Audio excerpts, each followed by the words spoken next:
Dilman, this is the Global Digest think tank group. Why don't you briefly introduce yourself to our audience, please, Yes, Dilman? with pleasure. Yeah, thanks a lot for inviting me for this podcast. I'm a lawyer from Germany. In fact, the former judge. I started as a judge 20 years ago, and I went pretty soon into the area of fighting corruption, an area which interested me a lot. I worked in about 40 countries, maybe mainly on asset declarations.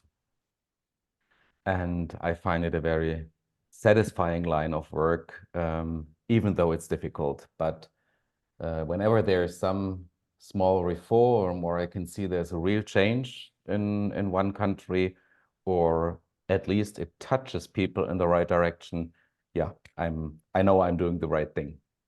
Right, it's excellent. I don't know, you work in ICC or ICJ. Have you ever experienced? But I see you work in many international organizations, right? UN, USH, World Bank, or European Union. Yeah, I work for, I think, almost all international organizations, like the big ones. Um, I never had to do with the International Court of Justice. Of course, the jurisprudence is sometimes important for some legal issues.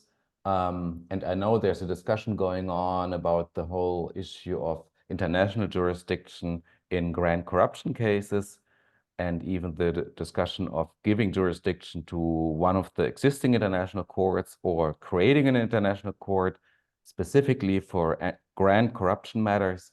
But that's the only relation I know that's So specific to my line of work. what is grand corruption? Can you little bit explain to our audience? We used to don't understand. What what the people in the discussion usually understand about it, that there's a factor of a high level person involved, and or Okay. there is like a high level of damage in terms of economic damage or human rights damage. Like, for example, in Nigeria, when an act of corruption leads to the environmental damage in a huge region and affects the human rights of a lot of people. Um, Personally, I'm not so much a fan of this concept of grand corruption, and I'll tell a little anecdote from Kenya in this regard, where I met a prosecutor. And in Kenya, they also have this concept of grand corruption in the criminal code. And she said, I'm currently prosecuting a doctor in a hospital. And the case is about a woman, a poor woman from a village coming to the hospital. And the doctor said, if you don't give me $5 or the equivalent of $5, I will not treat your baby in a state hospital. And you know what the prosecutor said? She said, this is grand corruption to me. He may be expertise or he may be very popular. His price may be high. So he just do what his own price tag, It is then that. Well, it was not that situation. It was a state hospital where, by I see. law, you have free public health service, and Right. you should have access to this, yeah, medical services. And so the doctor was asking for extra money, and I he's not see. allowed to give it an extra price tag. So in case of private hospital, it may be different issue, right? For sure, yes. So for sure, yeah, that's the interesting part about it. But yeah, that's the thing about public corruption. Once you work in the public sector, you cannot charge extra for what you're supposed to deliver as a service to the people. In private business, you can in principle, but we also have private sector corruption, but it's not what I focus on. Right. Maybe isn't private sector also has limitation of price issue? because if they rise price whatever they want beyond the limited, that can be Yeah, also it's more an issue of free market and competition and avoiding monopolies. So if you have, for example, monopoly enterprises, they can abuse the situation by raising prices or charging prices just which are excessive. So if there's no free market, I agree, then people will perceive it as corruption. And very often, of course, in countries, you have the situation where the state is giving the enterprises a certain advantage. So you have links between the government and enterprises, and then these enterprises are overcharging people. And of course, people perceive this as corruption, and rightly so. Of course, it's corruption. I mean, we see it in a lot of countries like Russia or other countries. right. Myanmar, I believe, also had like a huge sector of state enterprises or informal state enterprises. Of course, there is a lot of corruption by military government. So in terms of corruption, uh, you mentioned only about price, about monetary term. What about non-monetary term corruption? There are many other corruption. So Oh, of course, I agree. It could be take a lot of forms. I mean, what we see in daily life is, for example, that you give somebody access to a prestigious university. The person is still paying for the place at the university, but getting into Harvard, it's a huge advantage. It's not monetary if you pay for Harvard, but it's of course a huge advantage if somebody calls the president of Harvard University and says, listen, you need to get this kid in. And it's the father of a company, so basically it's not a bribe in money anymore. It's another advantage. Or we have the forms of sextortion, where university professors ask students for sexual favors. Usually, or in most cases, this would be female students, but not always. And so this is also a monetary bribe, which in those cases very often is extorted. right, Yeah, and then you have, of course, many, many cases where companies would do a favor to the mayor by building a new garage, painting the house, or you provide travel luxury to a person. It's not money, but you can fly on my private jet. So yeah, corruption has a lot of forms, and that is just bribery. There's, of course, other right. forms of corruption as well. Right. I mean, as you said, sexual issues, seducing, who is responsible, the lady or the boss or both of them are responsible? Who are the main corrupted? Yeah, and it could be the other way around, that the boss is actually asking for favors, and otherwise somebody will not get a promotion. Yeah, and that leads to another form of corruption, which is abuse of office, or you can also call it conflict of interest, or favoritism, or nepotism, as you call it. Yeah, which is not related on money, of course. If you give a friend or a family member like a favorable treatment, or a business partner. Yeah, Who it will be depends on the case, it depends on the one? case. And in the end, usually there's two sides, but if the situation is extortional, so if there's a power misbalance, I have more sympathy with citizen, or in your case, maybe even the lady, because if I get stopped by the police and they threaten me if I don't give them $5, I think the police is worse than the citizen who has less power. But of course, it's not only such cliche situations. You also have the situation where actually the public official is not asking for a bribe, and then a citizen or an entrepreneur is offering big amounts of money and is seducing the public official. It depends on the situation. But if you have a life-threatening disease and the doctor asks you for $5, otherwise you will not be allowed to the state hospital. I think it's even justified under criminal code standards that you pay the $5 because you are under duress. And under international standards, you would have to report it afterwards to get amnesty or to be non-accountable. But yeah, And it has to also do a lot with power situations. I see. So you point out it's mainly related to power, right?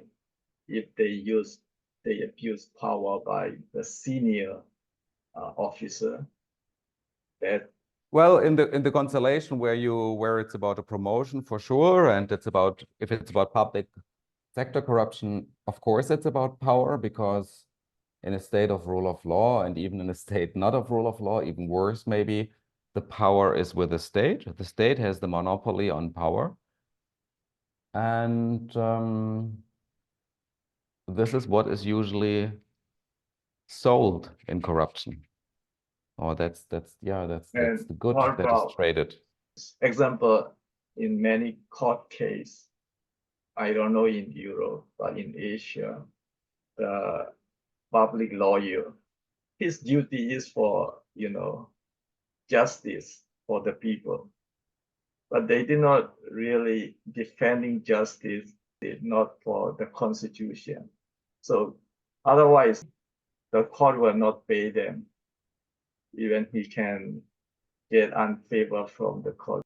So who is the corrupted, the public lawyer or the whole institution? Or I mean, it's the victim is the people who supposed to get service from the lawyer. Then he lost the case. First of all, I mean, your example shows that corruption is a lot about rule of law. And you could almost say that whenever rule of law is broken, you could translate it also as a form of corruption.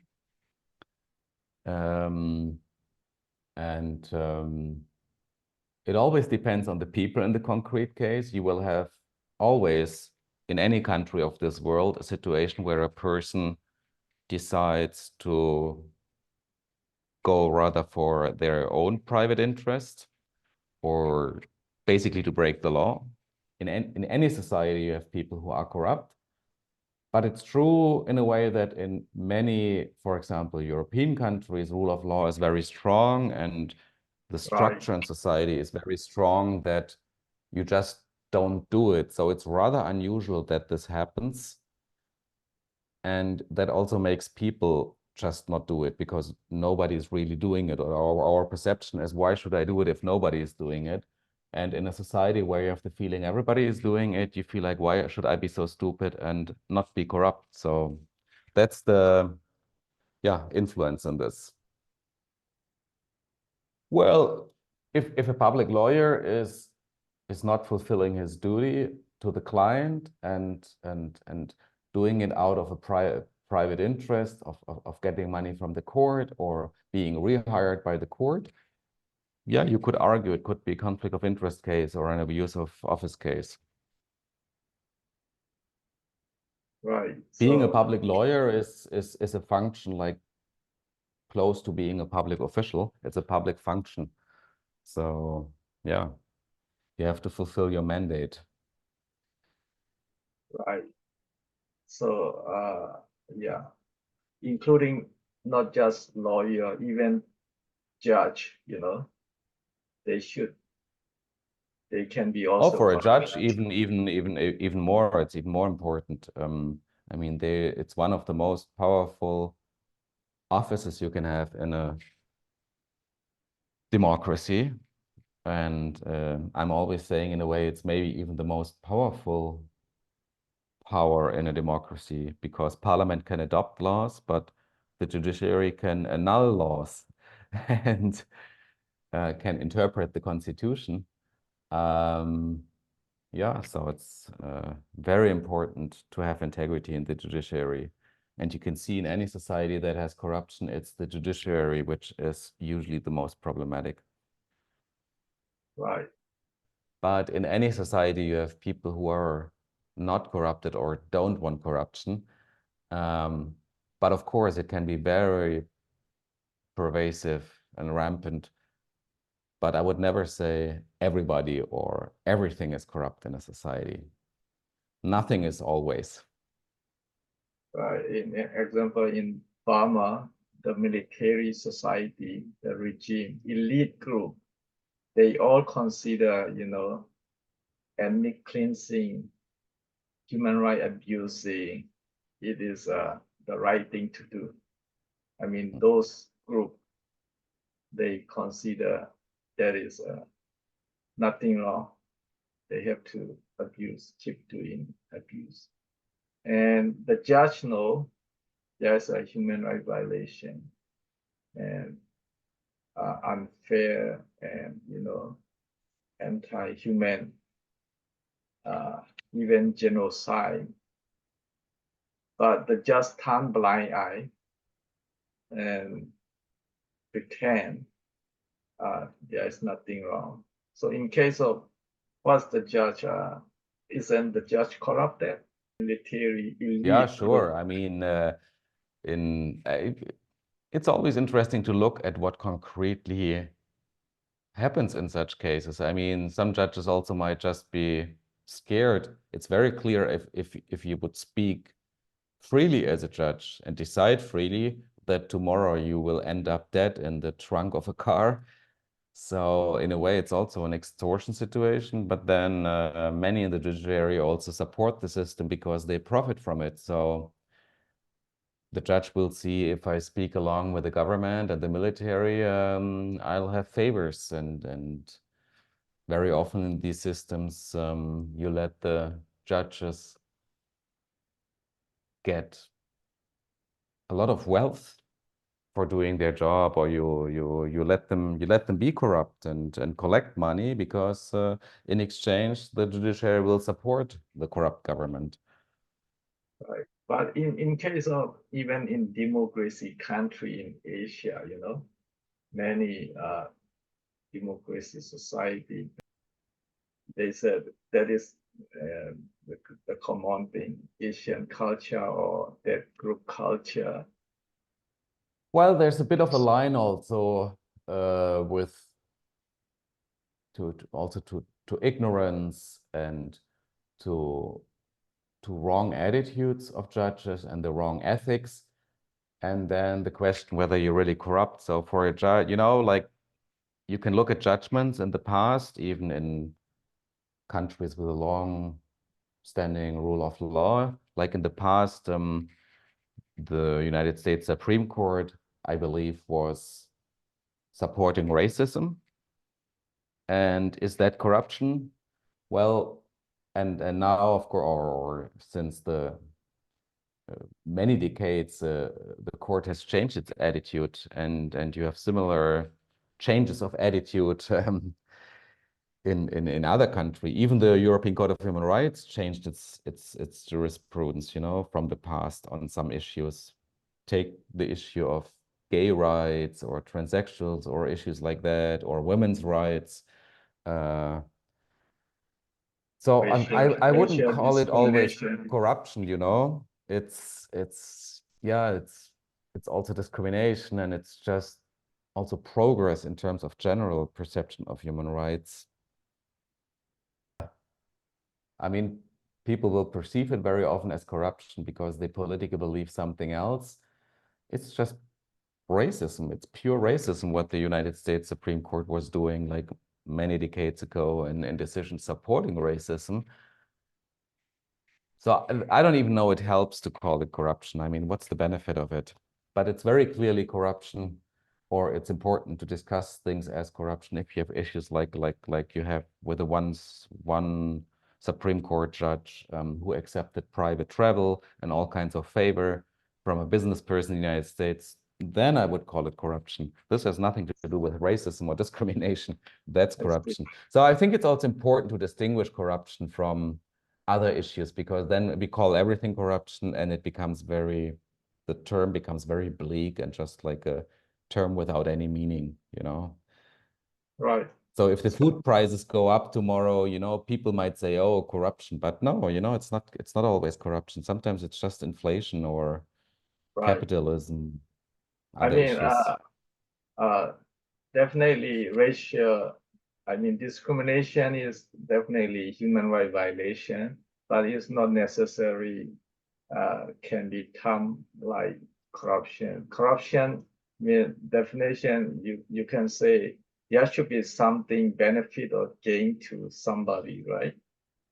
Yeah, you usually say it's the abuse of power for private gain, and if there's no private gain, That can well, be and of course human you could right argue violation. that yeah, you could say the judges at the United States Supreme Court, the gain maybe was that they felt more more powerful as white people on the court. So in some ways they were fortifying or cementing their own status as white people. So in that sense, you could say Right. there's a private interest, but I would frame it differently with probably with a private interest, more gaining something more concrete out of it. I see. We should put different things, human right violation and Mm. corruption, those things. I mean, all are bad things, but the categorizing may be different way, right? All are bad Yes, I think things. so. If they don't follow constitution, it means we can say it's a rule of law broken, something like that. Sure, if they don't follow the constitution, it's the rule of law is not followed.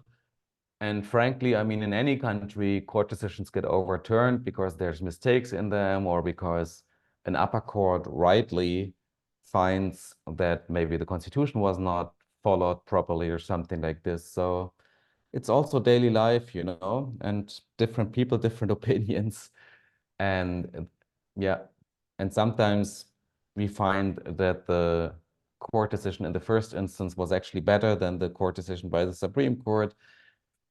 And Wasn't. that's democracy, no? A lot of people, a lot of opinions, and yeah, you have to accept this Right. diversity of opinions. And there's no absolute truth. And the fact that the Supreme Court has spoken doesn't mean it's the truth. It's just we have a procedure on which we all agree, so we have some kind of order living together. In case of domestic corruption or other, I mean, regional corruption, how international or regional system can prevent it or how to prevent corruption? Is there any organization to prevent corruption Well, like there's internationally? a lot of international organizations are working on fighting corruption, like the UN and the OECD and the EU, and then Which also department there, in which UN, which department of the department? Yeah, it's the UNDP is doing it, the UNODC is doing it, so the Department of Fighting Crime and then also the development program of the UN, they're both doing it. Well, all these organizations cooperate with the states they're working in. I mean, in the case of Myanmar, it's difficult because nobody trusts uh, you mean the nobody trusts government of government or nobody trusts the complaint no, individual? nobody trusts the government, and that's why the organizations will not work with a regime like in Myanmar, but then they work in most countries of this world, and they design some programs for reforms, and then they implement them with less and more success, depending on the country and the political will. Did you experience I, I or worked I worked in Myanmar on reforming the asset declaration system. That was in 2017 maybe, or 18. Um, and then the military coup happened, and then 2020? nothing came out of this reform. So that's a usual risk in all of this reform work. So you But I can met teach very me. nice people and I have very fond memories of the time before the coup when I was working there. And of course, it was not easy already back then because the military was in the background of everything already, Right, and the government was kind of fragile. But again, that's the risk you have to take in this reform work. right. What about now? You can still keep working with, I don't see much point there right now because there's always the question, what are you supporting with your reform? Are you supporting the military regime or like where shall the progress go? So you need some kind of vision for the country to be more democratic in the future. And that's a precondition for fighting corruption. So there is not much point, I think, of doing it right now in Myanmar. And I think there's no real program going on there by any international I see. organization.